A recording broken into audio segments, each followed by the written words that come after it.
Hello, this is Helane Lipson with your March 2013 astrological forecast. On March 20th, the Sun enters Aries, so happy birthday to all of my Aries friends.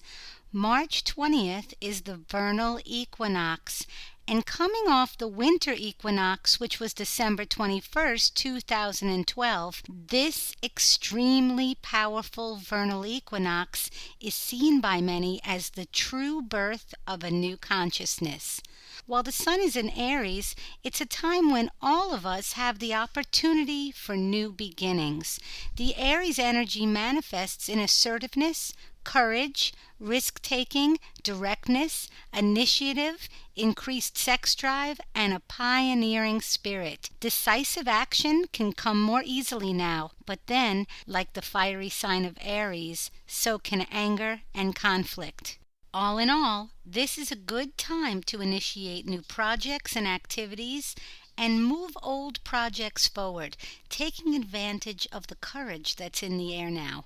Perfect timing, too, as Mercury, which has been retrograde, moved back into direct motion on March 17th. So clear, concise communication is definitely a plus now. Besides the Sun in Aries, several other planets have made or are making their way into Aries as well. Uranus entered Aries on March 11th, 2011, but now its energy is felt strongly with the stellium or cluster of planets now in Aries. The urge to start fresh, break free from restrictive attitudes or circumstances, to totally redesign an area of our lives or even our personalities, and to gain freedom through independence is strong now with Uranus in Aries. This is a huge shift of energy that will be felt in many ways, personally and globally. On March 22nd, Venus also enters Aries, which will again highlight our independence and ability to express ourselves to others. Sitting on the fence in love relationships is not really an option with this aspect, which will highlight the areas of relationship which are stuck or uninspiring. But all in all, influences around the end of this month may bring positive experiences. On March 28th, the full moon in romantic Libra may light a fire under any relationship. This is a great time to try out new experiences and even enjoy a new love. For more information about how these transits affect you specifically, come visit my website, www.insightsbyhelane.com. And now, here's Ask Inelia.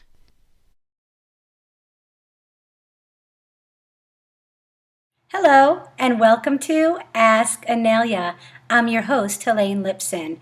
For those of you not yet familiar with Inelia Benz, she's a teacher, a spiritual catalyst, and her mission is to raise the vibration of the planet. For over 2 months now, people have been writing in with questions on various topics. Today, we'll focus on love, sex, and relationships. For those of you interested in learning more about Inelia Benz, you can visit her website at www.ascension101.com. And now, let's ask Inelia. Welcome, Inelia. Hello. Hi, thank you for having me back. Oh, I love talking to you. This is a great show. And today we're going to be focusing on relationships. Relationships, partnerships, love, sex. So many viewers have written in with questions about what the ultimate 5D relationship would look like, and so much more. So are you ready for the first question? Yes. Okay. All right. This one is from Miranda. And straight to the point, she asks, How can I find my soulmate? Okay.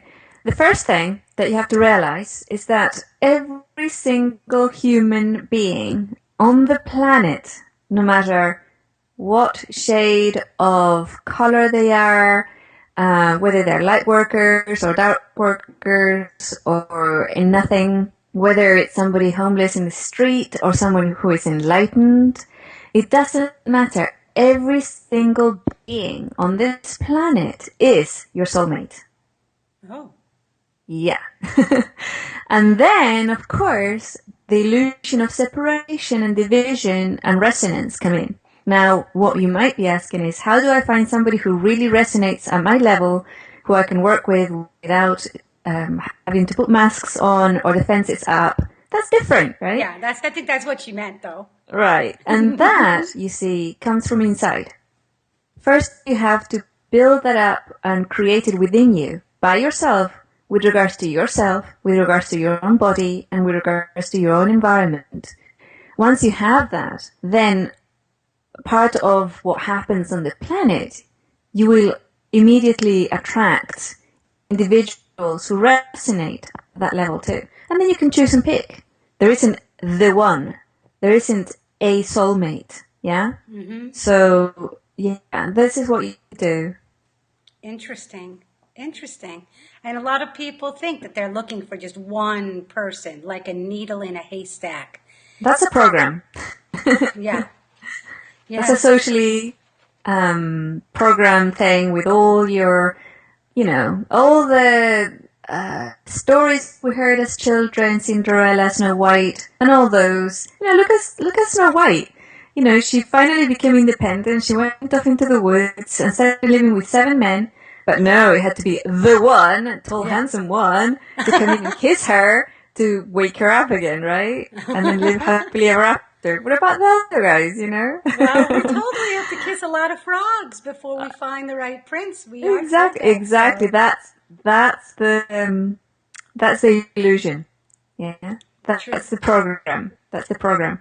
It's not about somebody out there. It's about you. It's about what's inside of you, and then from that place of empowerment, you can go out and choose someone to share that empowerment with, and who has that empowerment also, who wants to share it with you. Yeah.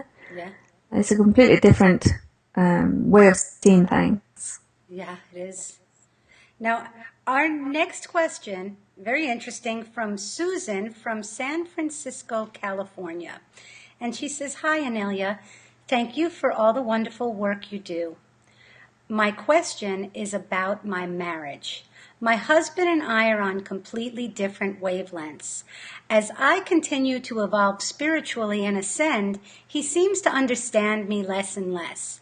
We do very little together anymore since I do not watch television, and I try to avoid him ranting and raving about all the people he blames for his problems at work.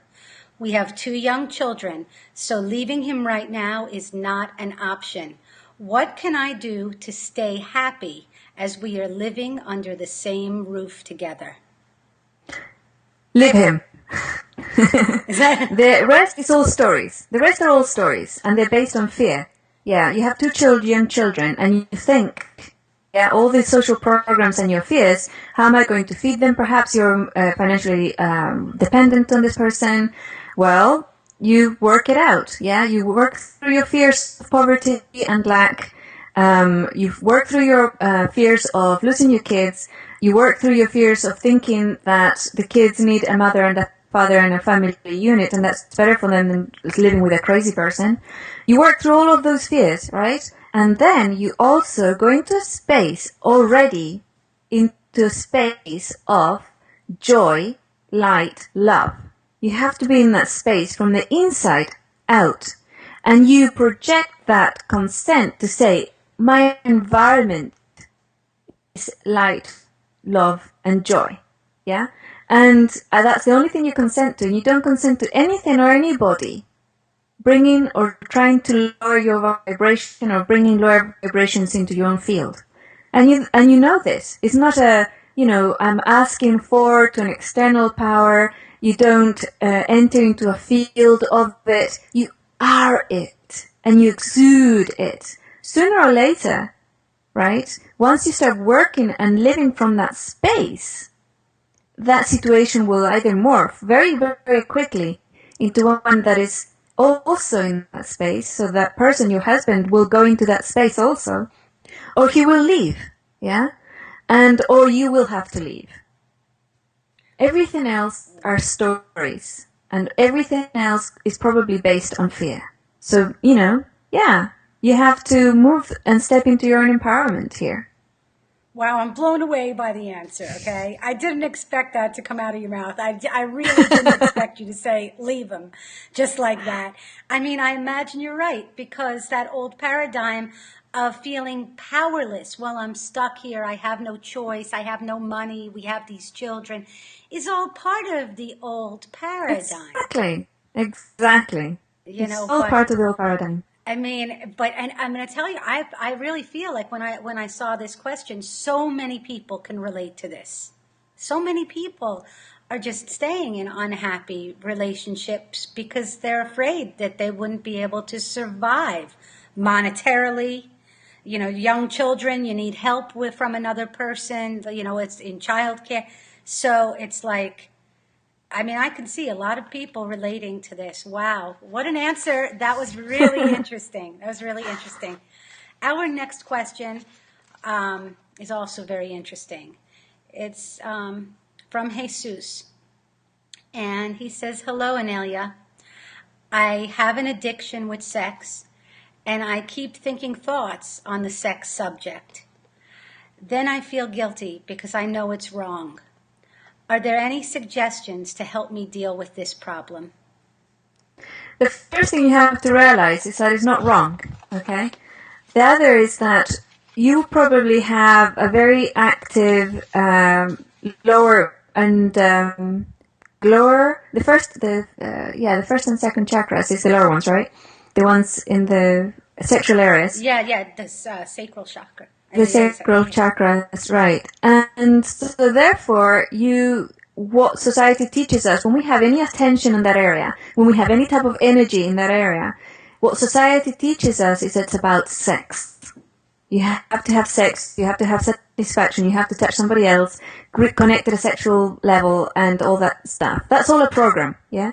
It's all about energy. The energy that you're feeling and that you're interpreting as sexual desires is in fact your energy, yeah, your chi, your power. Now, what you can do is allow it to expand and become huge and allow it to express, but without taking any action on the physical. So you don't masturbate, you don't have sexual pleasure with another person, you don't touch, it's like you allow the energies to flourish and move, yeah? The other thing you can go and explore is tantric sex, because this will give you a healthy way to use this attention and energy field in a way that allows you and your partner or partners to really fully expand and heal that area of your life, yeah? And also because, you said a sexual addict, and addiction is always harmful because it's doing too much of something, right? And maybe picking up unhealthy habits and things like that. Have a look and see and process your fear around sex. Fear of sex, fear of sexual energies, fear of feeling desires, fear of feeling desires to inappropriate situations or people or objects or whatever. Process all those fears and also process the energy of fear within your physical body, yeah? So really connect with your physical body and process and get in touch with your physical body. There's a whole there's 2 units about the physical body and how to reconnect with the physical body on the Ascension 101 course. So do those 2 units over and over again. Do them for 21 days to reconnect with your physical body so that your physical body can be your partner in this work, yeah? So you're working with your physical body and dealing with the addiction together. Interesting. Good answer. Here's another question And here's another question, and this is from Stephen. And he writes, I was on the Bridging Heaven and Earth show a few years ago. I would have loved to meet you on the set. My question for you. In this lifetime, I chose to be a deaf, gay man. Why would I have chosen to be deaf and gay in this lifetime? Well, why do we choose to be anything or to have any type of differences that might give us challenges in life? Yeah. Why do we do that? Because the person or the soul wants to have that experience, and there's really no other answer. Yeah. It could be, we could interpret it as saying, well, it's a learning, but how can an eternally divine, all-knowing source being need learning? Yeah, you don't really. So why do you choose it? Maybe it's to connect and have connections with other individuals who are going through those type of situations. Or maybe it's because it's a very experienced field of things that you can do through life. Yeah. What may be a negative side is that society makes it really hard for somebody who's homosexual, and also makes it really hard for someone who's deaf. Yeah. Even this interview, for example, you're gonna have a really hard time, finding out the answer, because we might not have captions. We might have to add the captions to this bit of video of this question answer, so you can see what was being responded, right? So yeah, it's the technology and everything is really hard going for somebody who can't hear as well. That's a good point with the captions. Yeah. It's a good point. Because if society was really looking out for our deaf population, or for any type of population that doesn't have all our capacities, right? They would have, but it's not. So that's interesting. It's not. Yeah. Why does anybody choose anything? That's right. Why did you choose to have brown hair? Yeah. So that's. Now the next question is intense. Let's see what you think of this. This is from Chloe from Santa Fe, New Mexico. And she says, Hi, Inelia. I believe I have a twin soul alive in physical form on Earth. I feel I know who he is, and I believe it with all my heart. This man is quite evolved spiritually, but does not seem to share this vision.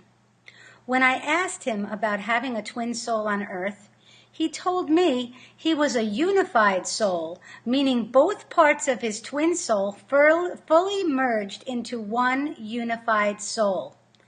Could this be true, that one person could be two parts of a twin soul existing simultaneously in one body? And how could I feel so strongly that this person is my twin soul when they believe they're a unified soul? Okay, so again, everybody on the planet is your twin soul, right? That is a fact. Now, what you're feeling about this person could be because he's already gone through the illusion of separation, and he's no longer in that illusion.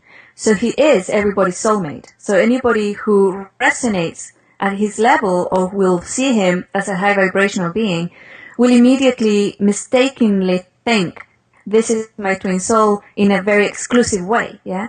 But will be correct in the fact that that individual is everybody's soulmate. So yeah, twin soul or soulmate, yeah?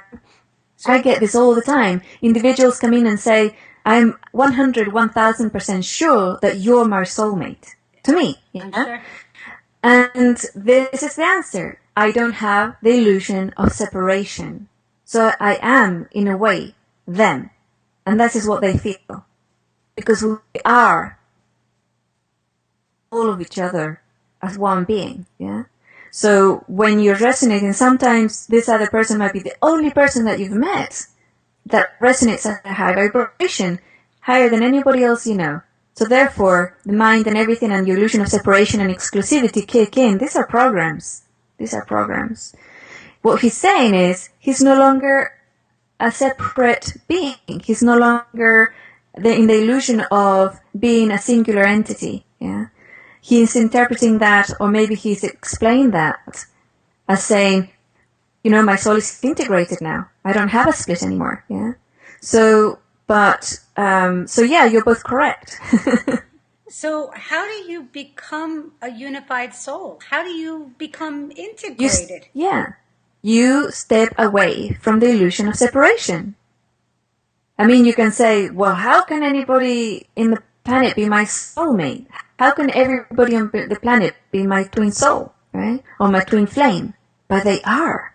And if you have any resistance to that statement, it means that you're still in the illusion of separation and still living in the dream, which was a created dream of the exclusive only one person paradigm.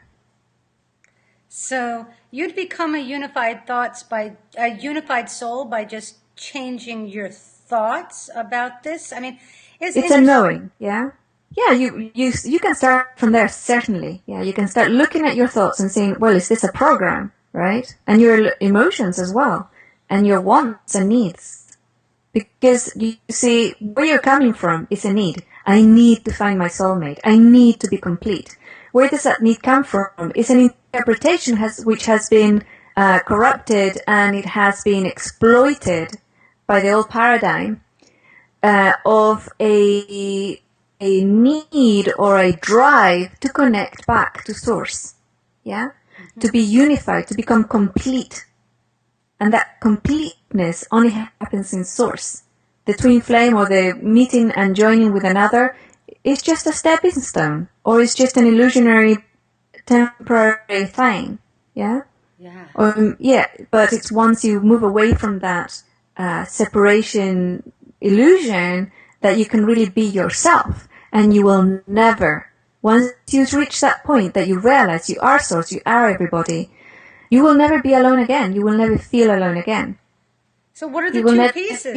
What are the two pieces that are integrating? Like when you say a twin soul and then you've integrated both parts to become unified, is it the masculine and the feminine? Is it yeah, it could be any illusion of separation. Any illusion of separation. When you stop having an illusion of separation, you have unified the two parts. Or your emotional body and your physical body? For example, that could be a unification, yeah. Okay. Wow. Well, I told you that was an intense question, but that shed some light on it, so thank you. And our next question is coming from Deborah. And Deborah asks, she says, hello, Inelia. I'd really like to know your take on bisexuality. I've been ashamed all my life, and I'm now feeling that maybe it's not such a bad thing. Nothing is worth beating myself up over, right? But I'd really appreciate some advice. I was in an ashram a few years ago, and my guru had explained how homosexuality was a residue from Atlantean days and no longer had its place and actually delays your evolution. Do you feel this is true? I think a lot of people would be interested in this topic coming from you. Thank you so much. Homosexuality, bisexuality, and asexuality, which also exists, that means people who are not sexually attracted to either sex. Now that doesn't mean that they don't want or like sex, it's just that they're not attracted to either of the sexes. Mm-hmm. All three configurations are correct, and they are all to do with joining at an energetic, physical level, have nothing to do with right or wrong. Yeah, none of them are wrong, basically. Okay. And they're all natural. They're all have existed and will continue to exist for as long as there's humanity. The separation of the sexes was a artificially created genetic manipulation type thing that happened, or even if you think of it in terms of evolution, an evolutionary kind of morphing that happened. And if you look at nature, you will see that there are many thousands upon thousands of beings, whether plants, animals, one-cell creatures, who are all of these things, sometimes at the same time, sometimes exclusively. Some of them don't have sexes, so they split in order to reproduce, the amoeba, for example, and certain trees and plants. And also there's some, for example, I know there's a type of frog, I think, that when there's too many of one of the sexes in the pond, some of them, adults, morph into the opposite sex in order for them to procreate, right? And yeah, so there's examples of all these type of things, and any type of morality or right or wrong about where or with whom a human being will meet and have pleasure with at a sexual level, or even live with and build a relationship with, is all created by society. It has no basis in nature. It has no basis in right or wrong. It has no basis in your personal evolution. It's completely irrelevant to your personal evolution. So I guess I wouldn't agree with your guru. Yeah. So this Atlantean residue, that's not something you'd agree with. It doesn't resonate with me. Okay. So it was just somebody that was sharing his own fearful ideas, perhaps. I wouldn't be able to resonate with that either. I mean, it's what he believes is true, and it must be true for him, you know. And I can't really judge it because I don't know the person or where he's coming from. So, yeah. Yeah. That was interesting. Now here's another interesting question from Alex, and she asks, "Dear Inelia, if we want to meet the love of our life, can we meet them by visualizing? I have been daydreaming about the kind of man I want, very detailed. I almost feel him physically, but I am still single. So my question, to sum it up, how can we manifest love, romance, relationship, marriage, kids, and all those things people dream of? Thank you for your answer. P.S. You are a marvelous woman." Oh, thank you. Yeah. Take my course, the Love, Sex, and Relationship, Soulmates in the New Paradigm course. Kidding. Actually, I'd love to hear maybe you can share some information about the course that you have, and then I'd like the answer to this question. Yeah, basically it's going to do with all these questions, right? At a very, very useful level, how to manifest stuff or how to look at, where the blocks and things. And we're going to be discovering new information because all this information is coming brand new, and it's going to be really dependent on the individuals who are going to be there. But to answer your question, you're manifesting a need.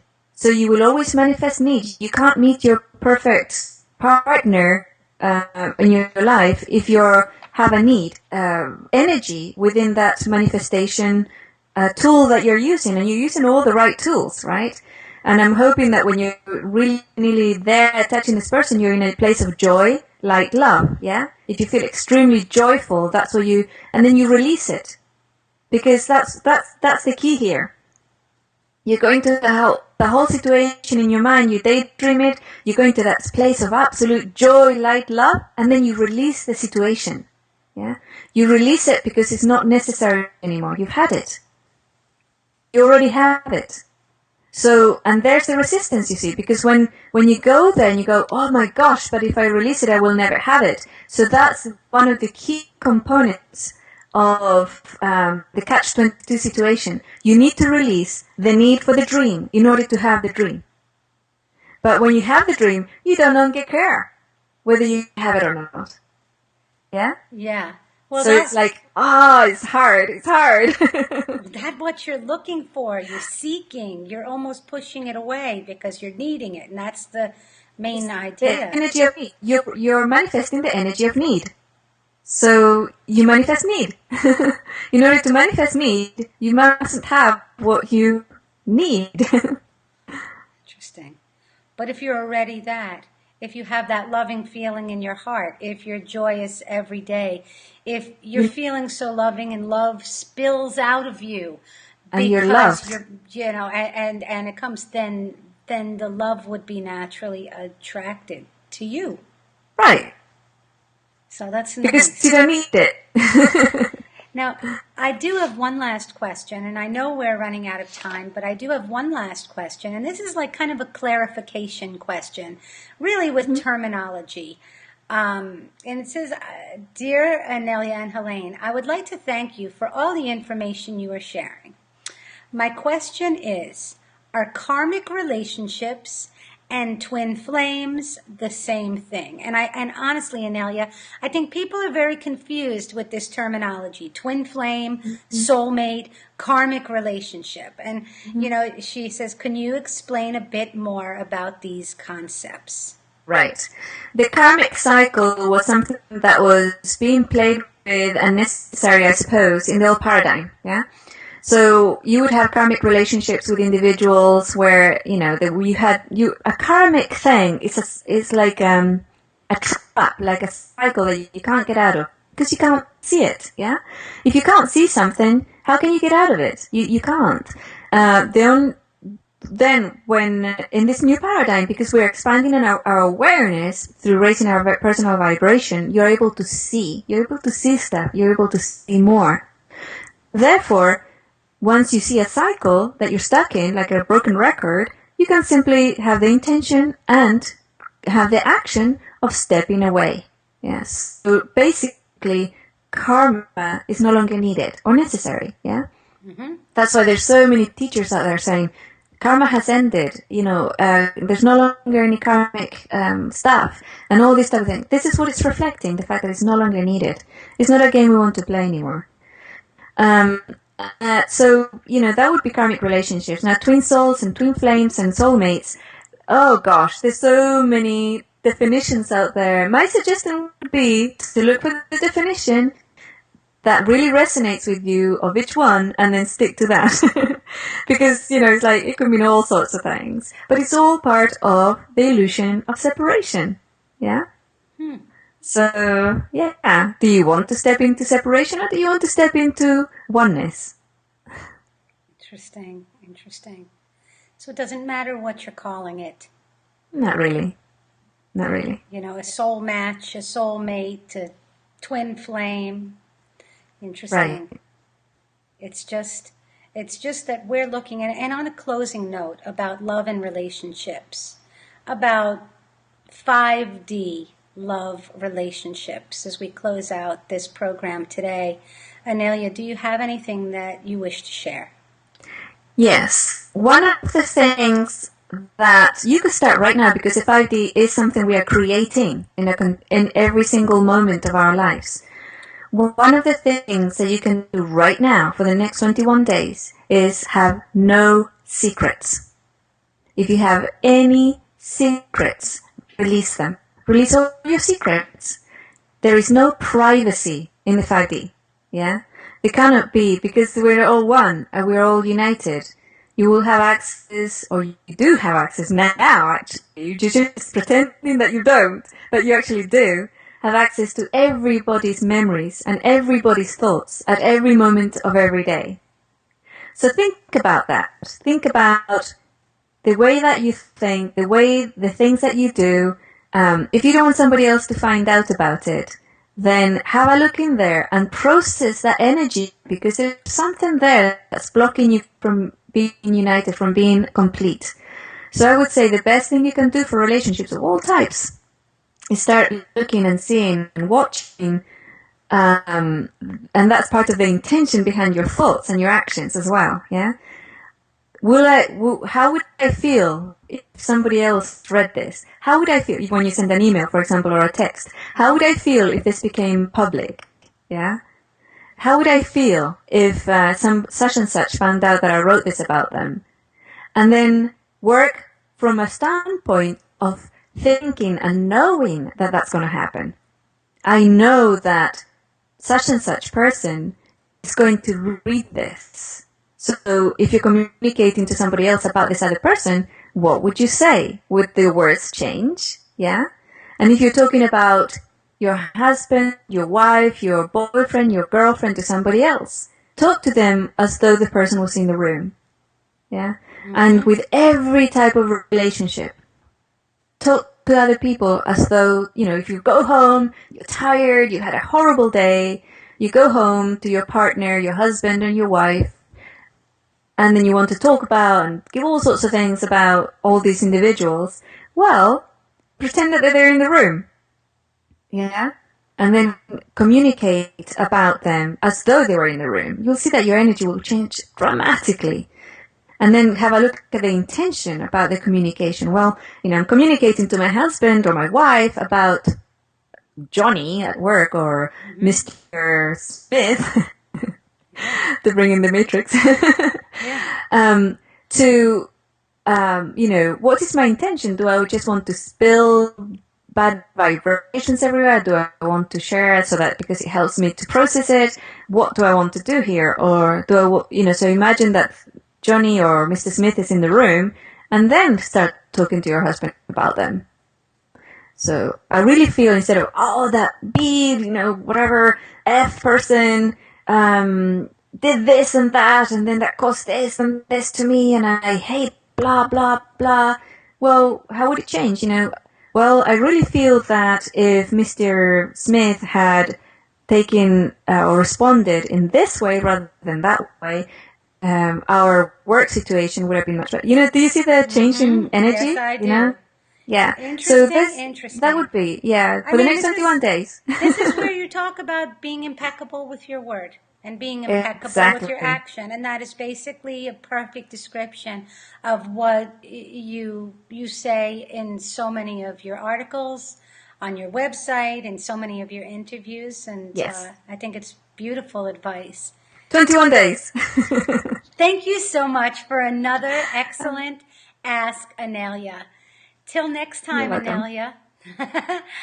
Namaste.